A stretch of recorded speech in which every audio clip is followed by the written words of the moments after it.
um time que está sofrendo com esse início de temporada, que mostra algumas dificuldades até mesmo técnicas, um declínio, assim, se comparado à reta final do ano passado, o que é tudo muito natural, Diniz. Eu, pelo menos, não encaro isso como uma crise, como um problemão, como algo que não tem solução, algo incontornável. Não. Acho que aos poucos o Flamengo vai pegando, né, o ritmo dessa temporada, que vai ser muito extensa. Agora, esse é um dos fatores, esses 3 jogadores de frente aí, que não tem como característica fazer essa pressão, incomodar um pouco mais a saída de bola. A gente viu muitas vezes o Vitória fazendo a pressão mais alta no Flamengo.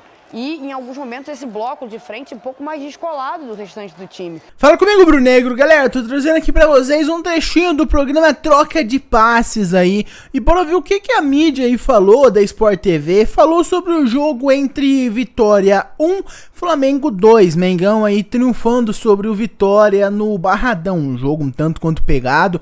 Direita golaço de Eric Bogar. Um gol do Everton Cebolinha, entrando muito bem. Enfim, bora ver o que a mídia falou sobre esse jogo. O Flamengo foi mal, o Flamengo foi bem, atuação de Paquetá. O que eles falaram aí do time do Mengão?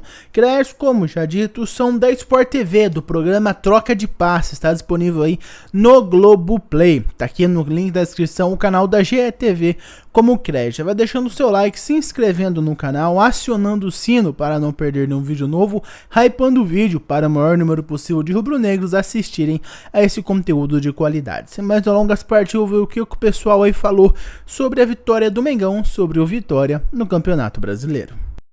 Vitória no Barradão, 2-1. O Felipe ressaltou a dificuldade que o Flamengo teve aí na saída de bola, né? Algo que a gente vinha tratando aqui com a Ana Thaís Matos e também com o Paulo Nunes, e ele colocou muito na conta do gramado, né? Mas sabe que Eric Faria também sempre atento, acompanhando o Troca de Passes. Um abraço para o Eric, né? Audiência de qualidade. Ele também cita aqui para mim um ponto de reflexão, né? Hoje começaram Pedro, Arrascaeta e Paquetá. Paquetá fazendo a função do lado. O Felipe Luiz até falou agora há pouco aqui que vai exigir dele que ele acompanhe o lateral. Hoje não conseguiu fazer, ou pressionando do lado direito na saída de bola. Hoje não conseguiu ser eficiente. A escolha dos nomes para vocês tem a ver com a falta de eficiência do Flamengo ao pressionar o Vitória hoje? Né? Algo que pouco fez com qualidade? Pode ser que sim, eu acho que pode ser um dos fatores. No início da transmissão, o Paulo Nunes atentou para o gramado do Barradão e ele falou o seguinte: o gramado estava em boas condições, só que a grama estava um pouco mais alta. E isso é uma dificuldade que o Flamengo tem. Toda vez que o Flamengo joga em gramados com a grama um pouquinho mais alta, o jogo não flui com a mesma rapidez, né? Com a mesma agilidade. Então, assim, você pode colocar vários fatores nesse desempenho ruim coletivo do Flamengo. Mas, principalmente, esse problema que o Flamengo hoje está vivendo, não sei se a gente pode chamar de problema, mas é um time que está ainda buscando o seu ideal físico, é um time que está sofrendo com esse início de temporada, que mostra algumas dificuldades até mesmo técnicas, um declínio, assim, se comparado à reta final do ano passado, o que é tudo muito natural, Diniz. Eu, pelo menos, não encaro isso como uma crise, como um problemão, como algo que não tem solução, algo incontornável. Não. Acho que aos poucos o Flamengo vai pegando, né, o ritmo dessa temporada, que vai ser muito extensa. Agora, esse é um dos fatores, esses 3 jogadores de frente aí, que não tem como característica fazer essa pressão, incomodar um pouco mais a saída de bola. A gente viu muitas vezes o Vitória fazendo a pressão mais alta no Flamengo e, em alguns momentos, esse bloco de frente um pouco mais descolado do restante do time. São muitas situações que acontecem no decorrer do jogo que acabam justificando desempenho e não necessariamente resultado, porque em termos de desempenho, realmente, o Vitória, acho que talvez ele tenha ficado aquém nesse sentido. Foi um bom jogo do Vitória, mas faltou eficiência, faltou aquele jogador realmente para decidir. Na oportunidade que teve, o Rossi apareceu. Então, assim, justiça no futebol a gente sabe que não existe. O Vitória faz um bom jogo, um jogo que até poderia ter saído vencendo. Mas o Flamengo foi muito eficiente pelos jogadores excelentes que tem à sua disposição. E isso, no final das contas, pode fazer muita diferença e fez hoje. Em cima do que você perguntou, Felipe, em relação a nomes, e até o que o próprio Felipe Luiz disse ali, por exemplo, ele começou, depois entraram, né? Mas começaram no banco de reservas o Plata e o Bruno Henrique, que na minha visão marcam mais. Carrascal, né? também. Carrascal também. Um jogador de pegada, né? De mais pegada, são jogadores de mais pegada. Por exemplo, Paquetá. Estava até assistindo o jogo lá com o Felipe, né, Felipe? Comentei com você. Falei, cara, o Paquetá, quando acabou o primeiro tempo, eu falei, pô, pensei comigo, se bobear, o Felipe Luiz vai tirar o Paquetá agora no intervalo. Pensei isso comigo. Ele não tirou no intervalo, mas tirou com uns 10 minutos do segundo tempo.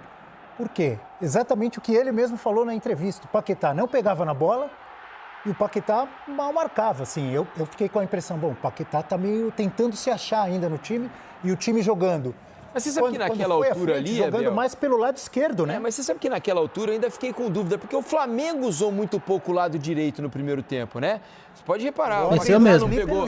Então, mas eu não sei se era uma ordem, né? Porque assim, ó, o Paquetá participou pouco, ele até disse que queria que o Paquetá tivesse pegado mais na bola, algo que não aconteceu. O Paquetá acabou ficando muito isolado lá do lado direito, sem participar, o Emerson Royal não se aproximou. E o Paquetá é um jogador de costura, né? Só um detalhezinho. E ele acabou não tendo parceiros ali também, né? Um detalhe que é importante em cima do que a gente está falando. O Juliano, né, o nosso repórter que estava lá. Isso, Juliano Lima. Ele falou, no começo do segundo tempo, ele falou, olha, o Felipe Luiz falou agora há pouco para jogarem mais pelo lado esquerdo com o Cebolinha. Então, um pedido dele. E foi o que aconteceu, pelo menos porque eu vi no jogo. Sim. Né? Inclusive o primeiro gol. Primeiro gol, na verdade, vem do lado direito com o Pedro, passa pelo Arrascaeta, vai no Cebolinha e o Cebolinha faz aquela bela jogada pro gol do Pulgar.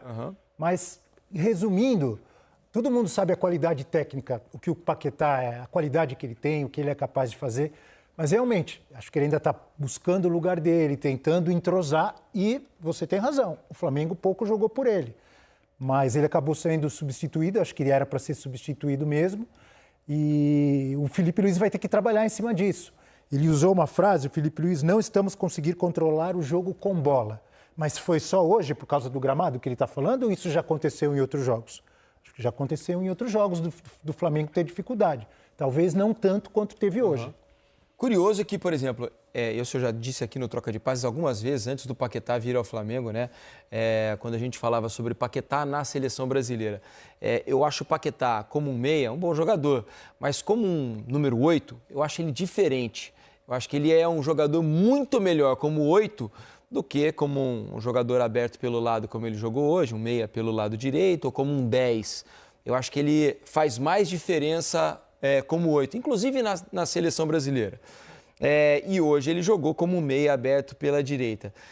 Eu acho que ele participa mais do jogo, ele pode ser mais influente jogando por dentro, né? Onde ele tem um bom chute. O Paquetá ele tem uma boa pegada, ele é um jogador de força física, é um jogador de fazer o vai e vem bem.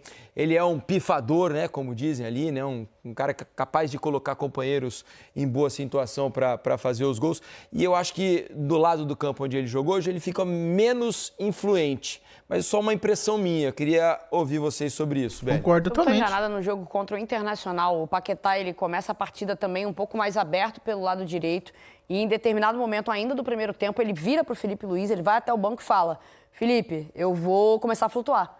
Porque por aqui o jogo não está funcionando para mim. A gente está vendo isso acontecer. O Abel destacou muito bem. Essa questão do controle da posse de bola não é algo recente que tem responsabilidade apenas na situação do gramado do Barradão. Não, a gente vem acompanhando isso acontecer há um tempo. E essa adaptação do Paquetá também é algo que vai levar um tempo para acontecer. Por mais que dentro do desenho inicial a gente veja o Paquetá muitas vezes aberto pelo lado direito, como um meia, como o Felipe Luiz levantou, né, falou agora na coletiva, ele, durante o próprio jogo contra o Internacional, ele se viu ali numa situação que ele não estava conseguindo participar tanto.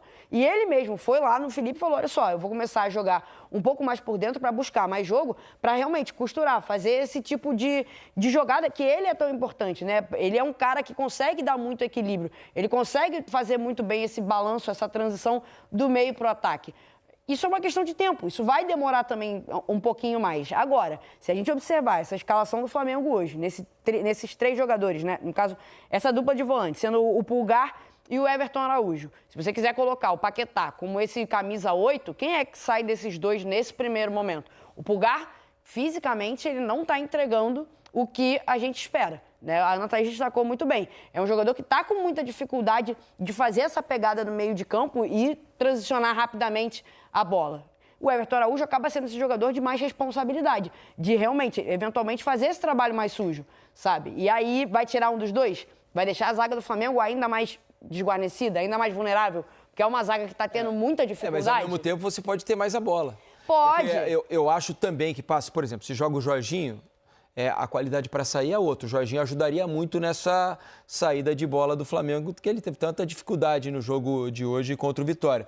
Então, talvez você desafogasse um pouco o setor defensivo, porque o Felipe raramente joga com 2 volantes, né? Como foi hoje, Everton Araújo e Pulgar. Normalmente joga o Jorginho, já foi o Gerson lá atrás. Concordo. Bom, pra mim, cara, o meio-campo do Flamengo foi perfeito, entre aspas, aí. Naquela época que o Saul chegou e o Pulgar tava se recuperando ainda da lesão do pé, que ele tinha quebrado um dedo do pé. Cara, na minha foi fenomenal o meio-campo do Flamengo com o Saul, com a Arrascaeta e com o Jorginho. Ambos, Arrascaeta e Jorginho, hoje não estão bem fisicamente. Saul tá vindo de uma cirurgia também. Mas os 3 estavam 100% saudáveis, muito bem, cara. O meu campo do Flamengo foi uma maravilha. Eu adorei aquele campo do Flamengo. Pra minha opinião, se bobeasse, eu preferiria que mantivesse o Saul no lugar do Eric Pulgar e botasse o Pulgar no banco, né? Hoje, pra mim, se caso o Felipe Luiz queira, não irei reclamar se ele tirasse o Pulgar e colocasse o meu campo com o Paquetá, Arrascaeta, Jorginho e ali, se ele quisesse colocar o Carrascal na ponta direita, o Plata, Luiz Araújo, o que ele preferisse, cara. Mas eu tentaria montar esse meio campo do Flamengo aí só pra ver um negócio, testar uma coisinha ali, né? Com Lucas Paquetá, Arrascaeta, Jorginho. Daí você bota ou o Samuel Lino ou o Plata na direita, ou o Plata ou o Luiz Araújo na direita, ou você escolhe ou o próprio Bruno Henrique na esquerda, o Samuel Lino, o Cebolinha e o Pedrão centralizado, ou o Bruno Henrique. Mas eu testaria esse meio campo, cara. Lucas Paquetá, Arrascaeta e Jorginho, ou Arrascaeta e Jorginho. Enfim, eu testaria esse meio campo, porque são jogadores que não são tão brigadeiros, que não brigam tanto combate quanto o Eric Pulgar, mas, cara, a qualidade deles com a bola no pé é de outro nível comparado ao Eric Pulgar, se tratando aí tanto do Saul quanto o Lucas Paquetá. Eu testaria isso, já que o Pulgar não vem tendo um desempenho tão bom nesse começo de ano, apesar de ter feito um golaço ontem no jogo do Mengão contra o Vitória. Mas eu faria esse teste, você faria? Deixa aqui nos comentários a sua opinião. Muito obrigado por ter visto o vídeo até aqui. Não esqueça de deixar o seu like, se inscrever no canal, acionar o sino, para o vídeo. Eu vejo vocês no próximo. Até mais.